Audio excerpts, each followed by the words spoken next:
ಮನು ವಿಕಾಸ ಸಂಸ್ಥೆ ಮತ್ತು ಸ್ಮೈಲ್ ಫೌಂಡೇಶನ್ ಸಹಯೋಗದಲ್ಲಿ ಕಾರವಾರ ತಾಲೂಕು ಮೂಡಗೇರಿ ಗ್ರಾಮದಲ್ಲಿ ಅರ್ಹ ಫಲಾನುಭವಿಗಳಿಗೆ ಆಯೋಜಿಸಲಾಗಿದ್ದ ಆಹಾರ ತಯಾರಿಕಾ ತರಬೇತಿಯ ಸಮಾರೋಪ ಕಾರ್ಯಕ್ರಮ ನಡೆಯಿತು.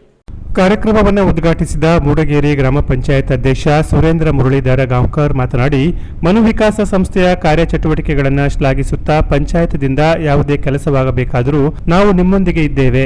ಮುಂದೆ ನಾವು ಆಹಾರ ತಯಾರಿಕಾ ಘಟಕ ಸ್ಥಾಪಿಸುವುದರ ಮುಖೇನ ತರಬೇತಿ ಪಡೆದ ಶಿಬಿರಾರ್ಥಿಗಳಿಗೆ ಉದ್ಯೋಗ ನೀಡಲು ಪ್ರಯತ್ನಿಸುತ್ತೇವೆ ಎಂದು ಭರವಸೆ ನೀಡಿದರು.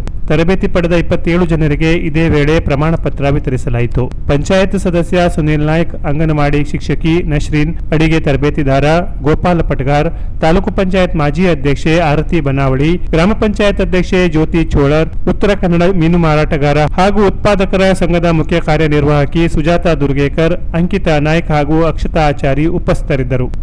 Canara plus news, Karwar.